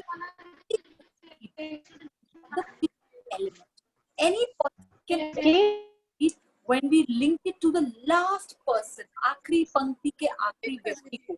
And most important, जब हमारी कथनी और करनी के बीच का जो अंतर है, जब हम वो समाप्त करेंगे, क्योंकि नीति केवल इन पेपर पे हो, बच्चे का उसको लोगों को म्यूट करो। उसी प्रकार से वही अर्थव्यवस्था जो केवल पेपर पे आंकड़े दिखा रही हो, लेकिन आम जो गरीब, जो झोपड़ी में गांव में व्यक्ति है उस तक लाभ नहीं पहुंच रहा, उस या आम जो शहर में मध्य वर्ग है उसके लिए उसे खर्चे पूरे नहीं हो रहे, तो वो अर्थव्यवस्था का जो दृष्टिकोण है वो भी उचित नहीं है। जरूरी ये है आज बदलाव की जो हम पर, क्योंकि और ये बदलाव की बात हम इसलिए कर रहे हैं क्योंकि हर स्तर पर आप देखिए विचार हो रहा है, we are moving towards a new order, वैश्विक स्तर पे, राष्ट्रीय स्तर पे। तो वो न्यू ऑर्डर पीपल ओरिएंटेड तभी होगा when we stop ignoring mistakes of the past, जो हमने पुरानी गलतियां करी हैं कि शासन केवल शासक के लिए, शायद शासन में जनता की कोई मान ना हो तो वो उचित नहीं है। और डॉक्टर पांडे ने, डॉक्टर आनंद ने बहुत अहम बात करी, राष्ट्रवाद। राष्ट्रवाद हमारी पहचान से जुड़ा है। तो जब हम नई व्यवस्था की बात कर रहे हैं तो सबसे पहला, अगर मैं अंतरराष्ट्रीय वैश्विक समझूं,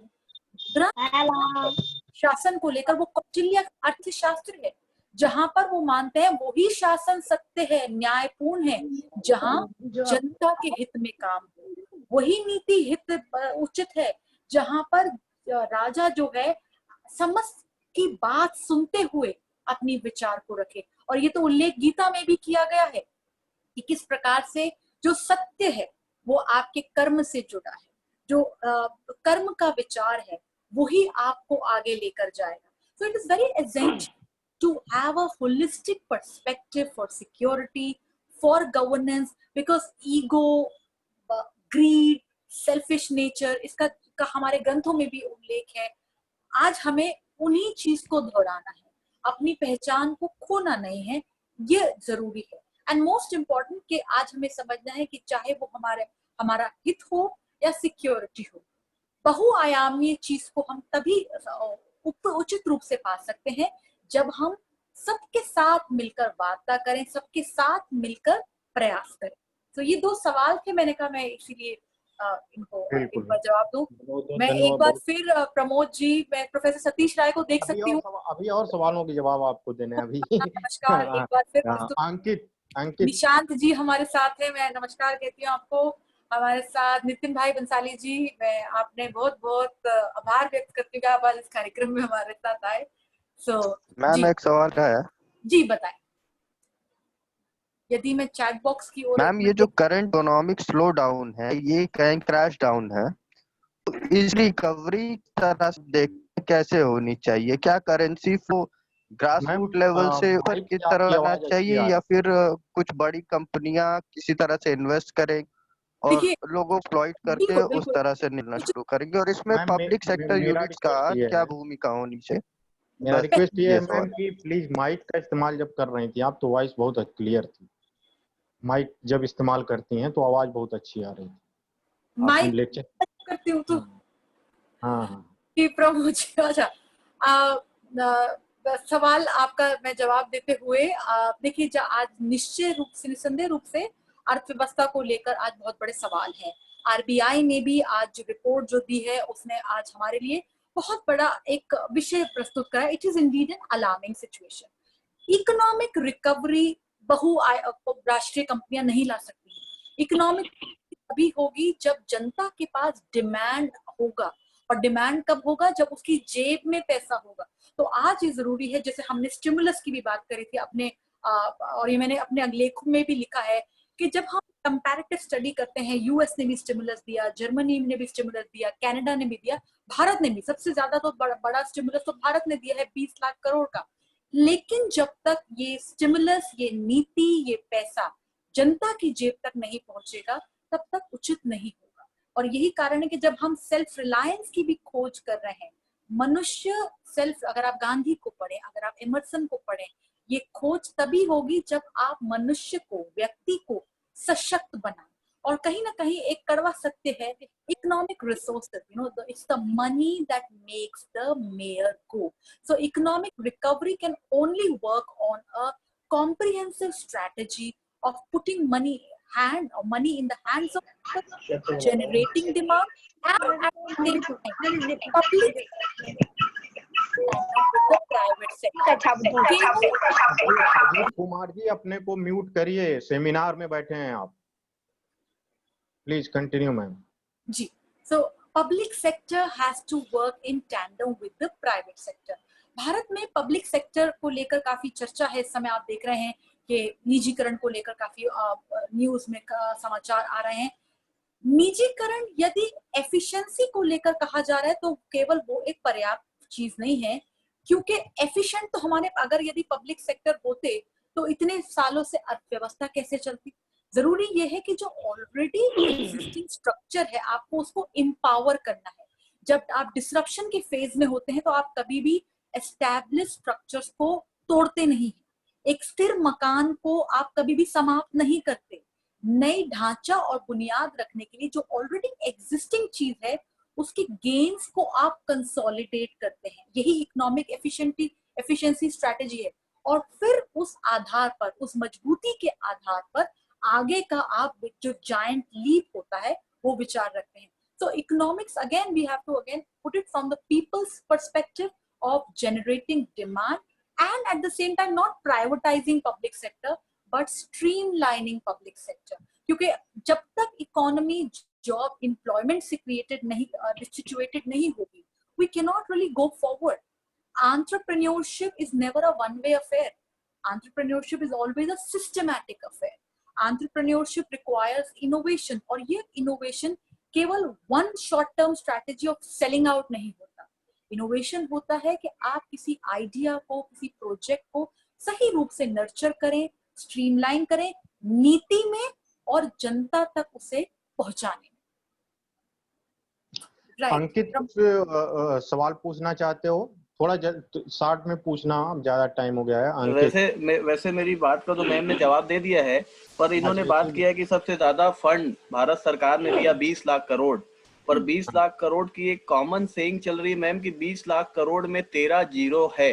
तो मेरे को ये समझ में नहीं आया कि 20 लाख करोड़ की बात और आत्मनिर्भर होने की बात केंद्र सरकार लगातार कर रही है, पर एक बहुत बड़ा डिफरेंस दिख रहा है कि जो जब वैश्विककरण की हम बात कर रहे हैं और पूरे देश की बात करते हैं तो राज्यों से मिलकर बना है, और वर्तमान में जो केंद्र सरकार है वो बिना राज्यों के सब कुछ खुद चलाए जा रही है। राज्यों का योगदान उसमें समझ नहीं आ रहा है, और राज्य को उससे क्या लाभ होगा वो नहीं समझ में आ रहा है मैम। वो तो ग्लोबलाइजेशन का क्या हो। अंकित, मैं यही देखिए आप जो सर कहा उचित सही कहा कि यदि मैं अगर का एक कंपैरेटिव स्टडी करूं तो न्यूयॉर्क गवर्नर नियमित रूप से प्रेसिडेंट ट्रम्प के सामने भी यही बात रख रहे हैं कि राज्य को जब तक आप उनका फंड नहीं देंगे, वो महामारी को, अर्थव्यवस्था से जुड़े अन्य शिक्षा को, समाज को कैसे आगे लेकर जाएंगे।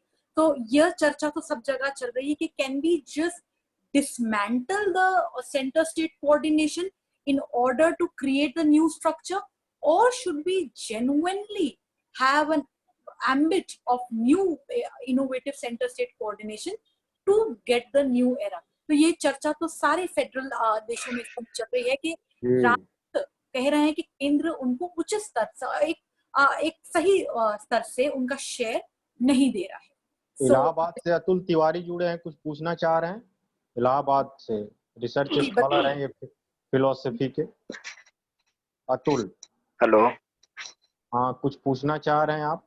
किससे पूछेंगे? आनंद सर से पूछेंगे, मैडम से पूछेंगे, राय सर से पूछेंगे? ये भी बता दीजिए क्या पूछना चाह रहे हैं। ठीक है सर, ठीक है सर। शिशिर मिश्रा, दिल्ली यूनिवर्सिटी। जी शिशिर, और हिस्ट्री डिपार्टमेंट। हेलो। हाँ, आवाज आ रही है शिशिर जी। Yes, welcome ma'am on RGSC. I am Shishir Mishra in Delhi University. Ma'am, I have two questions. Whether COVID-19 is an urban phenomena or the uniform type of migration in developed country or underdeveloped countries. My two questions are very similar. क्या COVID-19 एक urban phenomena है, और दूसरा क्या similar type of migration हुए हैं underdeveloped countries और developed countries में? Thank you ma'am. Shishir ji, सबसे पहले आपको नमस्कार। हम सब लोग सेम यूनिवर्सिटी से हैं तो अच्छा लगता है यूनिवर्सिटी के साथ ही जब मिले भी हैं कई बार। हाँ, तो also RGSC student secretary of Bihar. हाँ शिशिर जी, ये मैडम कमलजीत भी जुड़ी हैं, दिल्ली यूनिवर्सिटी से बहुत सारे लोग आपके साथ जुड़े हैं। हाँ, अभी मैं देख रही प्रमोद जी, आज वर्चुअल रूप से काफी लोगों से संपर्क हुआ और अच्छा लगा। सतीश राय जी का आशीर्वाद। अजय गर्ग जी भी जुड़े हुए हैं, अभी हिमाचल में हैं लेकिन हैं दिल्ली यूनिवर्सिटी से ही। जी, सबको मेरा नमस्कार। शिशिर जी, कोविड-19 को ये कहना, क्योंकि ये बात सही है कि यदि जब मैं अपने गांव में अपने रिश्तेदारों से बात करती हूँ, वो कहते हैं हमारे यहाँ तो कोरोना नहीं है। लेकिन कोविड-19 एक, अगर यहाँ पे थोड़ा सा वैज्ञानिक रूप देखें, देखिए यह टेस्टिंग पर डिपेंड करता है। जब तक आप उचित टेस्ट नहीं करेंगे, गांव में भी क्या पता हो, इन्फेक्शन ही तो है, किसी को भी हो सकता है। जब तक आप इसकी पर्याप्त टेस्टिंग नहीं करेंगे, आप इसको अर्बन या रूरल फिनोमिना नहीं कह सकते। और दूसरी चीज से जुड़े सवाल है जनसंख्या का। कोविड-19 को एक अर्बन फिनोमिना है, क्योंकि जैसे कोई सिटी हो तो एकदम हॉटस्पॉट बन गया, क्योंकि वहां पर जनसंख्या। गांव में क्योंकि क्या पता आबादी स्कैटर्ड होती है, तो इसलिए वहां पर इतना वहां फैलाव नहीं हुआ। बट नॉनदलेस इसको हम केवल साइंटिफिक प्रिज्म से देखेंगे, बेस्ड ऑन टेस्टिंग, राइट। दूसरा जो सवाल आपने विस्थापन से, पलायन से जुड़कर मिलकर करा, migration, Shishir ji, is never once again a country specific phenomena. Every country has a process of push and pull factors. Push factors जो आपको आपके देश से दूर कर देते हैं अन्य जगह के लिए, चाहे वो नौकरी हो, बेहतर जिंदगी हो, बेहतर आइडेंटिटी हो, उसके लिए। पुल फैक्टर्स जो आपको खींचते हैं, आपको आकर्षित करते हैं। और ये जो पुश और पुल फैक्टर्स के बीच विस्थापन की कड़ियां हैं, अगर हमने भारत में रूरल माइग्रेशन देखा कि किस प्रकार से, मुझे आज भी याद है, मैंने द प्रिंट की ज्योति यादव जी के साथ एक बड़ी इंटरेस्टिंग टॉक उन्होंने करी, और उन्हें बिहार में, उत्तर प्रदेश में पलायन को लेकर काफी स्टोरीज करी। उन्होंने एक बड़ा इंपॉर्टेंट तर्क रखा कि लोगों ने कहा कि हम नूनू रोटी खाएंगे लेकिन शहर को वापस नहीं जाएंगे। लेकिन वही मजदूर, आप ये देखते हैं कि अप्रैल और मई के पश्चात, अगर अगेन आंकड़े आप देखें, जुलाई में काम पर वापस आ जाता है, राइट। हमें, और सिमिलरली अगर आप थोड़ा सा इसको अर्बन टेक्निकल रूप से देखें कि किस प्रकार से अमेरिका में वीजा बैन को लेकर, वीजा इशू को लेकर एक नया विचार आया कि इमिग्रेशन पॉलिसी में बदलाव लाया जाएगा। और कारण क्यों है? क्योंकि माइग्रेशन से उनके जॉब सिनेरियो को, इकोनॉमिक प्रोस्पेक्ट्स में बदलाव, फर्क पड़ता है।